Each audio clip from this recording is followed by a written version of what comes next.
Hello, welcome to What Culture Gaming. Welcome to a different studio. Ooh, it's fancy, isn't it? It's red at the minute. It's not blue, but it might be. We'll get there. Anyway, segueing off Josh's news piece that should be live on the channel as of right now, hopefully, if I've done my job correctly. The next generation of consoles is supposedly closer than we think. Yeah. We're hearing a lot of stuff about ninth gen. Yes. Over the last few weeks, especially after E3, and there's now more stuff pointing towards that being maybe closer than we believe. Yeah. It's sort of, to be honest, I've been talking about this all day, and Scott keeps batting me away at every possible point. I because did no such thing. He does. I thought your news was going to be about this. Then you're like, oh, let's talk about Call of Duty. I want to talk about this with you guys because I'm convinced that the next gen is going to come sooner rather than later. Jumping off the Call of Duty news today, that the next Infinity Ward game is going to be next gen. That the job listing has confirmed that. We know that Phil Spencer soft announced the next Xbox at E3. We know Starfield and Elder Scrolls are targeting next-gen platforms. Of course, Starfield will probably be on current-gen ones as well. Yeah. But all this, to me, sounds like we're going to look back on 2018 as the year that the next generation was sort of quietly announced. Not in full go. Not in full, like, sort of PR mode of, it's coming, here's the hardware. Just, you know what, we're planning for the future. It reminds me a lot of when we saw the stuff like Watch Dogs and Star Wars 1313 back in 2012, 13, when we didn't know what the next-gen hardware was going to be, but we knew what games we'd be playing on that hardware, and I feel like we do now. Well, it's like the terminology of next generation seems to be more comfortable now. Like we've seen Todd Howard mention it, and it's like Sony seem to be mentioning it. It's that whole thing where it's like current gen, next gen. It's been 5 years now, or we're in the 5th year of the current consoles, and it's just like we had the weird half step thing with the PS4 Pro. Yeah. So it's like they've already kind of seeded the idea that these machines aren't going to last as long, and we're all going to do these half step things. And so now we've got games that are being developed for with next gen in mind. Yeah. So it's like kind of behind the scenes, it seems like the industry itself is gearing up for this stuff. It's sort of an open secret at the moment that this is happening. Because apparently there's rumors. I don't know whether I read something completely contradicted this, but I remember seeing something about PS5 dev kits. Well, that was a rumor for E3. I think that might have been either it is true or I might have read something that said it was completely bollocks. Like, I can't remember. It was a bit halfway in the middle, I think. That he said we haven't heard that anyone's had them, but then we wouldn't anyway because they're like they keep that on the DL. Well, that was the thing before E3. There was a rumor that Sony were maybe going to unveil the PS5, and then they ended up saying like they weren't going to do that. But I remember Colin Moriarty, like he was saying he knows a bunch of people in the industry, the insider of the industry, and he was saying like, projects are already underway. He's obviously I can't tell you what they are or anything, but things are being planned for. So regardless of how much we know. We already know that now, I suppose, with like the announcement of kind of like Elder Scrolls that will be next gen because it probably won't come out until like 2030, so maybe next gen.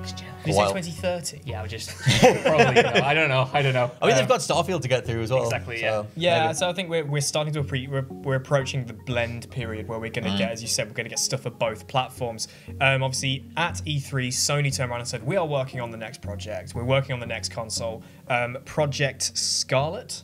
Microsoft, you mean? Yeah. For Xbox. Sorry, Microsoft. Yes. Well, they said it's like some sort of streaming thing, and like they're basically looking to do this like all powerful streaming platform thing that you can just access. Might be just one of those things that maybe. I mean, I remember. When I was at school, when I was in sixth form, we had this massive debate before we hit this generation about whether this generation would have any kind of physical discs or games. Maybe this might be the time that they take that approach. Obviously, because if the Xbox is what's it called, Game Pass, if that's working quite well, you download all the games. If the service works, then that kind of makes sense. That seems to be the thing that they're shifting into, and that's obviously the massive thing that they got wrong at the start of this gen in terms of the messaging was like they had all this stuff with DRMs and and they ended up going just messing it up as much as possible. But the idea of this massive if you own licenses to X many games, you just take them with you wherever. That seems to be the future. Netflix for games, that kind of thing. This is the really interesting dynamic for me because obviously Microsoft, well, they've said they're working on the next Xbox, but they seem way more prepared to go to the next gen with a game plan of we're going to do this streaming stuff. We're going to. This is what the next Xbox is going to be. Whereas Sony are just happily they're being a bit quiet at the moment. So far, obviously we did a news piece, Josh and I, before, saying that the PS4 is supposedly in its final phase of its life. However long that might be a couple of years. For example, like they probably won't do any more hardware revisions. They won't do an updated PSVR like I think some people always rumor every year. Yeah, there's always a new PSVR. Maybe that's not happening anymore. But obviously Xbox said we're working on something, but Xbox don't have their own conference. PlayStation do, with PlayStation Experience, which is in December. Yes. I still feel so like it's maybe that's when they might turn around and do what Microsoft did and just say, yeah, there's something. There could be a little bit of something. I mean, that was the thing when they spoke to the Wall Street Journal. They were like, "Oh, hey, we're not going to do the next one until 2021." They had this whole poetic quote about like, "Hey, we want to keep low and crouch for now, so we can leap high later." And it's like, okay, but it still means that assumedly the generation has another couple of years in it, because if you've just bought a PS4 Pro, then assumedly you've also bought a 4K TV, and you don't want to then have the industry. I mean, be they're like, just getting people ready on this hype train rather than turning around and doing what they did before. They're like, "Here's the Xbox One S, here's the Xbox One X, here's the PS4 Pro." Surprise! All your stuff is outdated. Yes. That is I mean, why they're giving people a bit of they're giving them time to prepare and to save up as well. Exactly, yeah, exactly. That's why I think the ball's in sort of Microsoft's court, because they want to jump into the next generation, whereas Sony have sort of announced their roadmap. They've been like, look, we have all of these games, and they're all coming to PlayStation 4. They have no reason to be like, oh, but there's a PlayStation 5 coming out. Like you said, the PS Pro is new. I think if they had their way, they would happily wait till 2021 and be like, yes, but this is the plan we want to stick to. Why I think it'll happen earlier is from I think it was in the last rumors video we did, Rich, when an insider said they are planning to sort of push this as far as they can go, 2020, 2021, but their hand will be forced if Microsoft act earlier. It looks like Microsoft are acting earlier. I guess that kind of confirms like the dev side of it. Like they've already got their dev kit, so it's like if these things need to just pull the trigger and go, they can. Yeah. I mean, like Ubisoft said, as far as they think, I'm sure it was Yves Guillemot said that like this next generation will be the last one, and it's like whether that means that we all go all streaming. It's like no one thinks about the next like iteration of like film hardware. Like we got to streaming services and that's it. Like where else can you go apart from beaming them into our heads? So like I don't know. I think the next console cycle probably will be the last one. There's so many years of trying the streaming service and just like bluntly streaming games has just never worked. Yes, from things not that effectively. Well, yeah, from things like the Ouya to OnLive. Do you remember that? God, yeah, it has a name. Yeah. I remember somebody mentioned about gaming streaming, and I thought, why have you not mentioned OnLive? That was like the first one. Yeah. Obviously, PlayStation Now, Xbox have gone past that. But something that's just occurred to me now, segueing into maybe they're going to look at Nintendo. Similar to what happened with PlayStation Move and Kinect. The Wii came out and everyone was like, holy crap, this is amazing. And it was. Yeah. PlayStation Move came out, flopped. Kinect came out, flopped. Didn't do that well. I'm not expecting to see a hybrid console from Sony or Microsoft. No. But going back to that point about maybe not having any more not mechanical drives, but mechanical disc trays and stuff like that, potentially making the console smaller. Do you think maybe they'll try and find a kind of like a stopgap? It's not much of maybe a bit of a design thing, but they're going to make a much smaller console than what we've had before, so it is easier to take around. I would imagine it'll depend on how the next couple of years goes, because the Switch is like, I don't think it's outsold Xbox Ones, but it's like it had a hell of a like initial surge, and it's like, but I mean the thing is like they've tried and failed multiple times. Like I'm one of the only people I know who has a Vita, and I love the damn thing, but like the Vita is pretty much the portable PS3. Like it's the portable, like it's a for me, it's almost on the level of the Switch in terms of what it's capable of in terms of rendering and graphics. So like they've tried that. It was just that their messaging was god awful and no one bought them. I'm thinking less of like a literal thing with buttons and a screen. It is the console itself. I'm thinking more like a GameCube. Oh, okay, they stick a handle on it to say you can take this around with you. Like I mean, shipping a PS4 around in your backpack's not going to be that easy. Yeah. But if they made the PlayStation 5 or the Xbox, whatever, if they made it more like that, and they said, hey, we've built this in such a way that you can power it through USB. You can take around a cable with you. The controller's easy to take around as well. You can bung this thing in your bag and take it with you, and you're playing super duper new stuff. Like as we all have Switches, and when I play on it, I'm always absolutely astounded as to how incredible how small it is and how well it runs things. Surely they could take that kind of design philosophy and put it into the next generation of consoles to say this is still a home console. You still play on your TV, but if you want can take it around with you. He's the sticker for me. I think Sony. Well, I think they are looking for a way to sort of make that crossplay easier. They've had patents for like sort of more like new handhelds that will make that easier. I don't think they would sort of chase Nintendo from a pure sort of console production sort of standpoint, purely because Nintendo currently have their hybrid sort of system and they're getting success with that. Microsoft are going down a more streaming service and they're gaining success with that.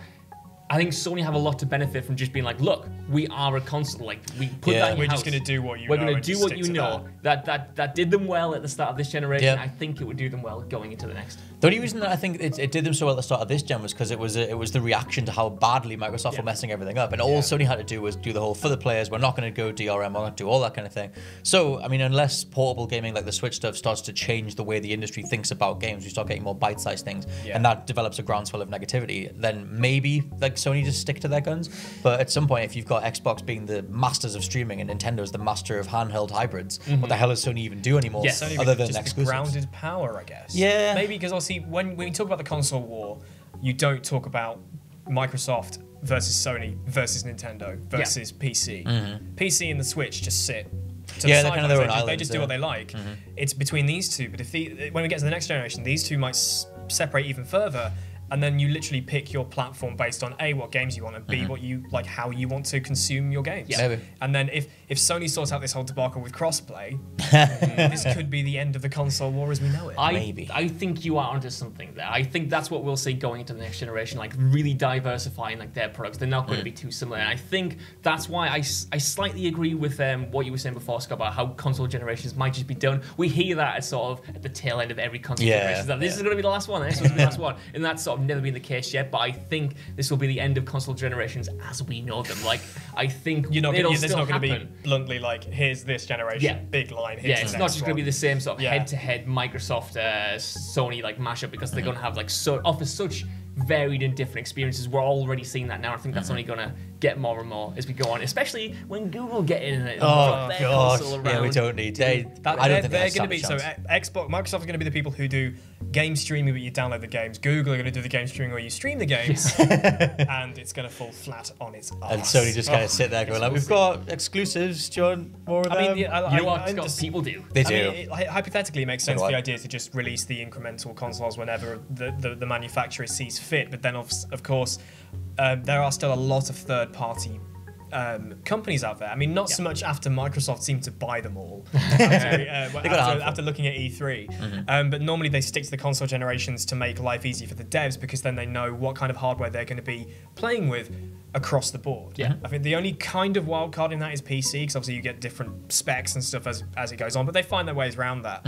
But for consoles, normally they do keep them quite strict, so then I said, devs know what they're doing with what they've got at the time. Yeah, and speaking of the PC comparison, like the main reason the consoles took off in the first place was accessibility. Like, exactly, and like a lot of people, I mean, the reason that we're not PC people, and like because you can do all the graphical sliders and get everything right, and you know all the know-how. Whereas like for me, I just want to play the thing in the most simplistic way possible. So it's like it depends. It's how accessible can you make things, whether that's through streaming or like, I mean, again, it's SKUs. like if they do incremental releases, would it be that, as you said, there's no real generational gap anymore, but they will still try and have to be parallel with each other with these incremental upgrades, so that devs don't go, oh, for Christ's sake. Well, that's the thing. Let's just do this for PlayStation, or let's just do this for Xbox, or let's just go on the Switch. Well, I think that's what we've seen with the Switch. They've just, like, Nintendo entirely sort of eschewed, like, the idea of console generation, just being like, now I'm going to drop this here, I'm going to drop that there. And they've got success. I don't know if Sony and Microsoft would benefit from them. I think there's a reason why Sony would pull the trigger now that Microsoft has sort of announced their things earlier. I think they do benefit from having those parallel lines running between them, no matter how diverse the experiences get.